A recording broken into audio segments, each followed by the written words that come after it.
you to my cove. You need help? Help from who?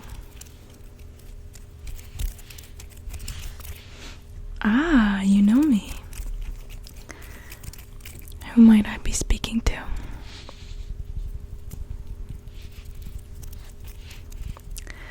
I'm not quite sure we've met before, but it is very nice to meet you. What can I do for you?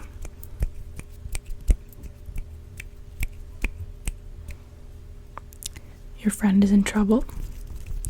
And is your friend a mermaid?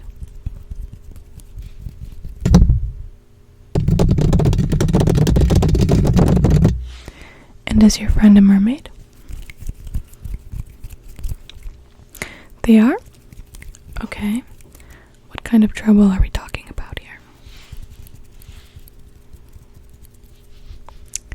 Trouble in one of the mermaid provinces. Okay, well, you're speaking to the right lady. I happen to know quite a bit, more than the average person, about the history and the different types of mermaids. So, do you happen to know what type of mermaid your friend is? That's okay. I have an old page from a book. Can you identify one of these? We have the Vorapos, which are native to the North Pacific. They've been around for 80 million years. Their tails usually look like this. These are the most well-known types of mermaids. We also have Neurotos. These are native to the South Atlantic, towards Antarctica, where it is very cold. They've been around for about 60 million years. 100 million years. Sorry about that. I have to brush up on my facts. Or we have the Cestoictus, which are native to the Indian Ocean, mostly found in very warm waters, even near volcanoes. These have been around for 20 million years. And lastly, we have the Avatas, which are not native to any specific area, but have been around for 30 million years. These tend to dwell in shallower waters.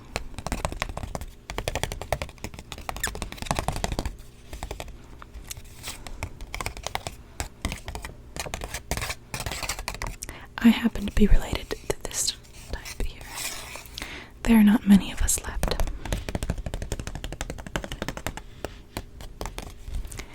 Do you have any idea what your friend is?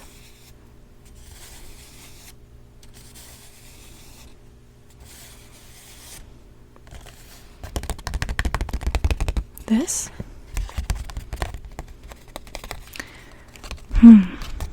Interesting. I've heard there has been some trouble down there in regards to the leadership roles. Lots of conflicts with the queen and such. It's dangerous nowadays. Are you a half mermaid?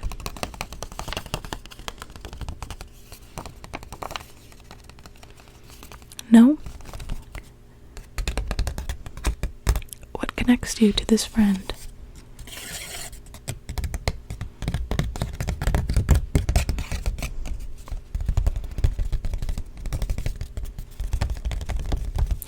You raised her.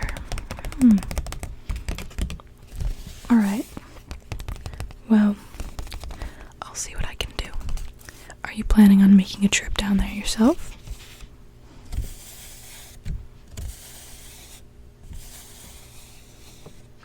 Okay.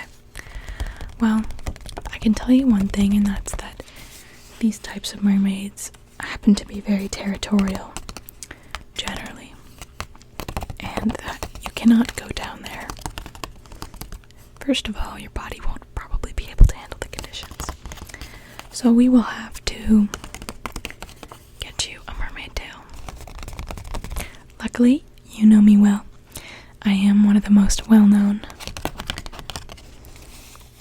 mermaid witches of this area. I can brew you a potion that will give you a tail just like this, and even the same abilities that these mermaids possess. Okay, so let's take a step back here for a moment. I need to make sure I have all the ingredients. It calls for saprot, which is an underwater sea herb.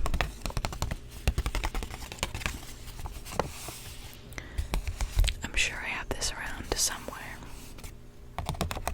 Bergamot oils. Likely. I do have fire. Do you happen to have a protective charm or a charm that you wear? Any kind of jewelry on a day-to-day basis? Something like that? Anything that you wear that we can use for this potion that I can use to make sure that no harm comes upon you on this journey? You do? Okay, fantastic. I also am going to need a strand of your hair or any kind of DNA. You can also spit in the potion, but I don't know if you feel very comfortable doing that. We also need unicorn tears, which I always have in stock, although I am running a bit low. And rose water.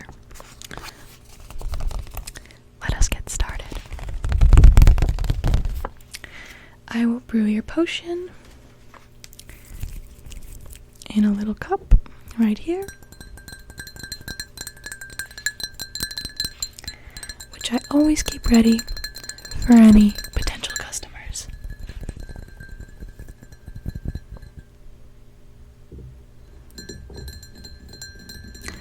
Okay, so the first ingredient we have is saprot. I have a bag right here. This is an ancient underwater herb, often used for healing potions and love potions. We're going to need to cut it open. Excuse me. Here we go. Just like that.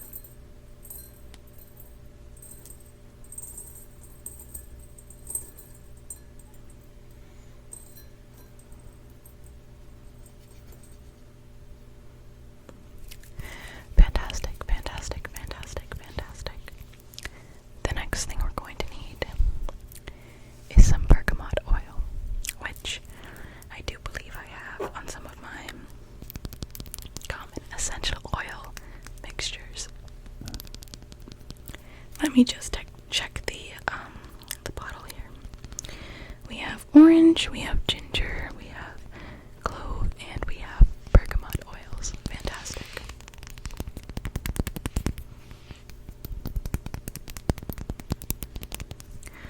Okay.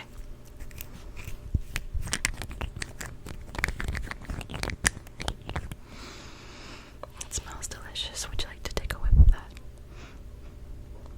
Right. And what does the recipe call for? It calls for 8 drops. Alright. So, count with me. 1, 2, 3, 4, 5, 6, 7, 8. Sounds about right. Amazing. Amazing, amazing.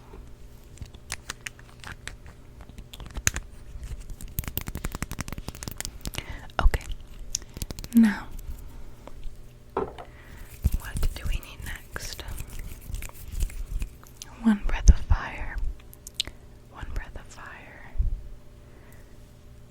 candlelit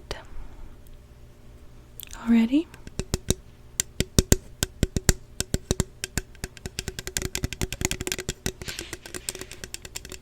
As you can see here.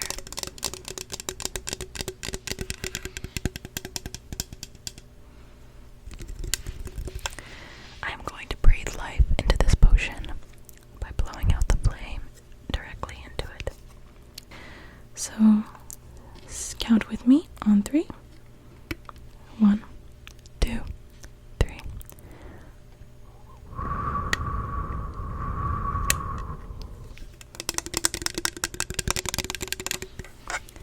Thank you. Now that we have the breath of fire in our potion, I'm going to need to see your protective charm. So, do you have something in mind? A bracelet? Well, that's a wonderful idea. May I see it? May I take it from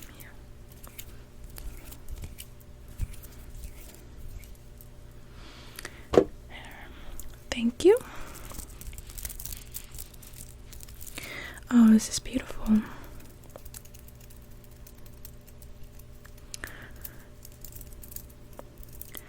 This will ought to keep you safe from anybody that wants to get in the way of your mission. So we will just plop this right in there. And everything is good. Next, I'm going to need a strand of your hair. Is it okay if I yank one? Alright, sounds good. I'm going to just pluck in 3, 2, 1. Okay. Got a strand right here, if you can see. Okay. I'm just going to drop this gently into the cup so that this potion is connected by blood with you. Beautiful, beautiful, beautiful. Next we have the unicorn tears, my favorite part. So, I have this bottle here.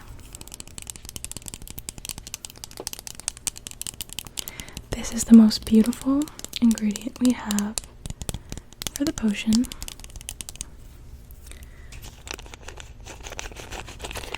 Now it only calls for 1 strand, sorry, that's for hair. Only calls for 5 tears. So we don't need much. Just about enough to reach in and grab what we need. So, I'm going to just reach in here. I'm just going to reach in, grab a few. You see them? Right there. Aren't they so beautiful? Okay, I'm just going to wipe them into our concoction. Oh no, it got stuck to there. Trust me, I've been doing this a long time. I know what I'm doing. Okay, that should be enough.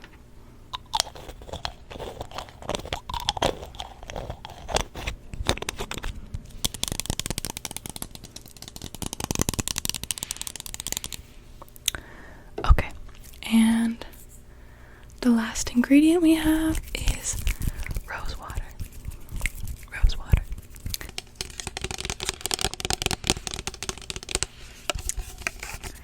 Let's just do about, what does it call for? 3 sprays. Ready? Count with me. 1, 2, 3.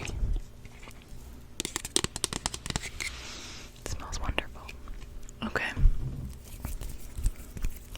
Now, something that we forgot to do in the beginning. Add a water base, a salt water base, saline we have here. So, we're just going to grab a little bit of water and we're just going to pour this in so that everything can mix up.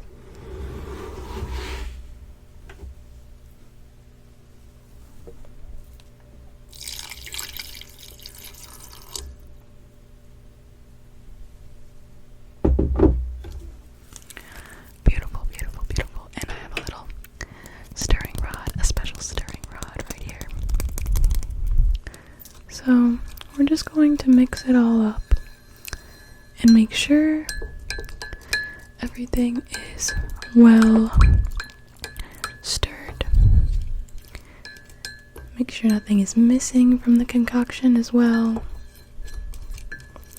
Make sure that the good luck charm or the protection charm is very covered by the potion. Leave no part of it unwashed. Okay.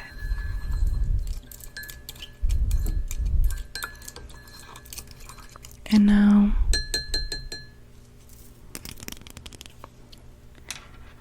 another special part we have here is we have to spray you and say the spell. So I have a little spray bottle. I do this for all of my potions. I find that it has the best results. So we are going to completely take off the cap, and I'm going to reach into here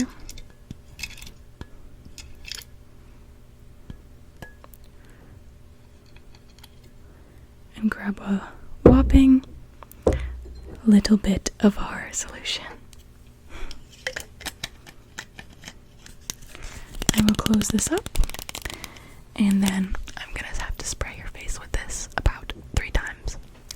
And we're both gonna have to say the magic words, which are Deus tu oceano, Deus tu oceano, Deus tu oceano. So, say it with me really quick. Deus tu oceano. I'm going to spray you 3 times. I'm going to cover your eyes so that I don't get any in your eyes. 3, 2, 1. Deus tu oceano, Deus tu oceano, Deus tu oceano.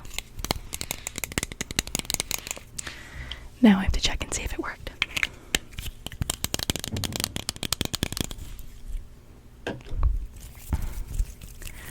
Let us quickly look in your eyes.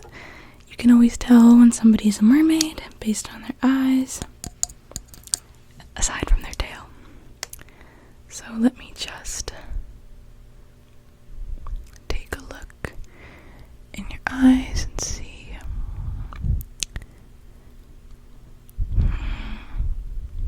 Can you look up for me? Can you look down? And you are definitely a mermaid. Okay. Alright. The reason we had to do this is because certain mermaids have special powers. And as you mentioned, that your friend that you need to help is of the Zestoiticus. Their power of their clan has always been telepathy. So if you go down there as a half mermaid or as a human or whatever, they will know your intentions and they will know who you are. You have to be a mermaid and know that you are actually one of them.